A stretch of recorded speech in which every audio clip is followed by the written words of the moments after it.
For today's vlog, ako po ay nagpa-PMS. Yung pong PMS ko is Plant Maintenance System. Hindi po ako nasunod doon sa periodic tsaka yung preventive. Yung po akin ay plan.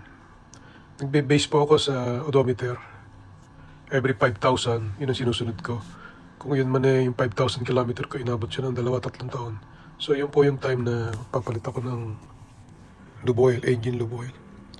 So sinabay ko na po yung brake lining ng brake shoe. Kasi 16-year-old na po yan eh. Makapal pa naman pero kailangan ng palitan kasi tagal na masyado. Tsaka pina-adjust ko yung handbrake. Medyo nasa 6 o 7 ngipin na eh. Ang required po mga 3 lang eh. 3-4 pwede. Isa sa akin maabot na siya ng 7. So ngayon 2 na lang, 2 ngipin na lang kumakagat na siya. Yun po yung mga ginawa kanina. Lube oil, engine. Tapos yung palit ako ng lube oil filter tsaka fuel filter. Tsaka air filter doon sa air suction niya going to turbocharger. Tsaka nagbomba ako ng mga hangin. Pinabombahan ko yung mga hangin. 4 na gulong. Ano pa ba? Yung pa, binisita ko yung under chassis. Yung mga kalakalampag doon. Wala naman. Marumi lang. Medyo kailangan ko ipa-washing under chassis siya na washing. Tapos, hindi rin siya ginigreasing kasi sealed type po lahat ng mga kasuko-suko nito eh. Nagpalit na ako ng ng mga karaan, yung mga ball joint. Ngayon naman, yan yung preno. Tapos ang next plan ko niyan, yung kanyang radiator. I-drain at papalitan ko ng coolant. Magpapalit din ako ng takip, yung thermostat po yun eh. Pag may sigaw na, hindi na maganda. Nagiging kakaroon ng kalawang. Pinapasok kasi ng hangin.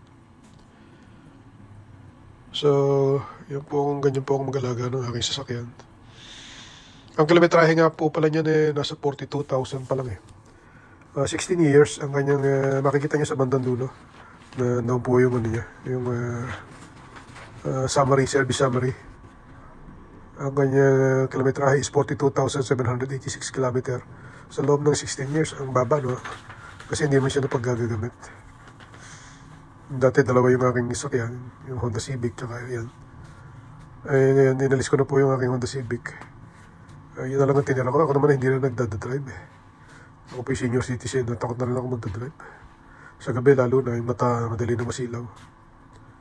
So, most of the time, nag-commute na lang ako. Yan po yung under chassis niya. Maganda pa siya. Chinek up ko lahat. Wala siyang kalampag, walang kalog. Magaganda pa yung kanyang mga rubber. Kaya lang medyo madumi, tsaka may kailangan ipapa-under chassis car wash ko siya. Pipinturahan ko yung mga part na yung mga kalakalawang. O kung hindi kaya ipabubuong pintura ko na.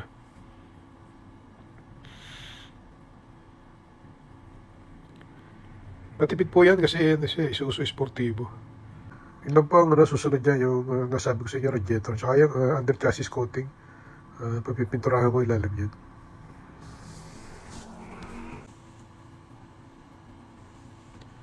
Tapos yung palang shock niyan, isa dito, isa sa loob yun. Kaya may mga kalawang na yung differential. Kaya na isa nakapasok sa loob, isa pagpakabila. Kaya pa, binabalik na yung plug. At sasalinan na siya ng langis.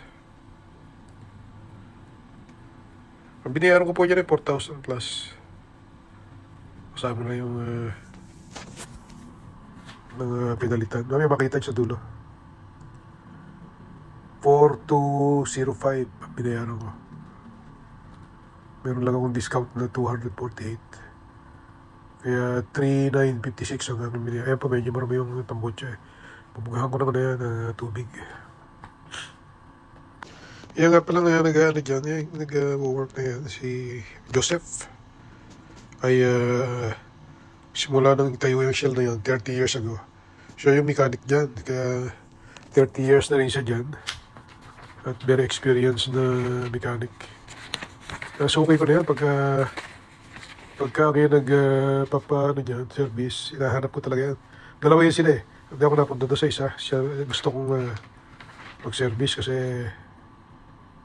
maghangang kanya na eh. Maghangang kanyang kamay. Ang laman po ay 4 na litro at kalahati. 5 yung binili ko eh. May natirang konti doon sa panlima.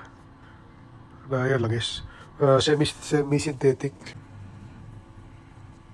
Maglaga ka ng sasakyan, dapat ano rin eh. Yung regular.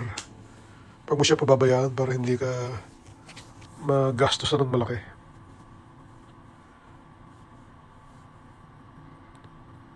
Ayan, fuel filter. Palit ako dyan, bago.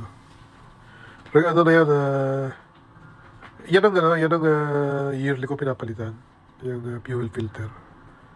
Kasi maraming gasoline station na marurumi yung fuel.